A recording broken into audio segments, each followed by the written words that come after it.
Hello everyone, আজকে তোমাদের share করব আমার শাশুড়ি মা কীভাবে ডাল চানাচুর বানায়। ফার্স্টে আমার শাশুড়ি মা বেকিং সোডা দিয়ে ভালো করে ভিজাতে দিয়েছিল 8 থেকে 10 ঘন্টা মতো। তারপর ভালো করে ভেজানোর পর তারপরে ভালো করে ধুয়ে নিতে হবে, খুব ভালো করে ধুতে হবে। তারপর পানিটা ছেঁকে নিয়ে এটাকে পাখার নিচে দিলেও হবে না আর রোদে শুকালেও হবে না, নর্মালি সুতির কাপড়ের উপর এটাকে দিয়ে দিতে হবে পানিটা ছেঁকে নেওয়ার পর। তারপর যে মশলাগুলো লাগবে, শুকনো লঙ্কা, গোলমরিচ, জিরে, ধনে, বিট লবণ, সাদা লবণ, কাঁচা লবণ দেওয়ার পর এখানে দিচ্ছিল গুঁড়ো লঙ্কা, কাশ্মীরি গুঁড়ো লঙ্কা, চাট মশলা 2 চামচ লাগবে।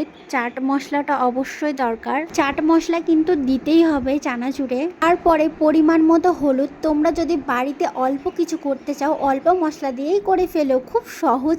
এটা কিন্তু তুমি আমি সবাই করতে পারবো বাড়িতে। যেই মশলাগুলো দেখালাম সেই মশলাগুলোই কিন্তু লাগবে, এর বাইরে কোনো মশলা লাগবে না। তারপর সবগুলো একসাথে মিক্সারে ব্লেন্ড করে নিয়েছি আমি। দেখো শুধু হলুদ হলুদ লাগছে, নাকি হলুদ ট্রেন্ডিং এ চলছে বলে হলুদ হলুদ দেখাচ্ছে নাকি, যাই হোক একটু মজা করলাম। তারপরে এই ছোলার ডালগুলো ভালো করে রিফাইন তেলে ভালো করে ভেজে নিতে হবে, তখনই দেখবে মুচমুচে টাইপের হয়েছে। খেয়ে তোমরা দেখবে ভাজার সময়তে অল্প অল্প করে ভেজে নিতে হবে। সবগুলো ভাজার পর এখানে কটা বাদাম ভেজে নিয়েছিল। ডাল চানাচুরে দেখবে তোমরা অনেক বাদাম থাকে, তাই আমার শাশুড়ি মা চিনি বাদামগুলো ভালো করে ভেজে নিয়েছে আর ডাল চানাচুরে মিশিয়ে দিয়েছে।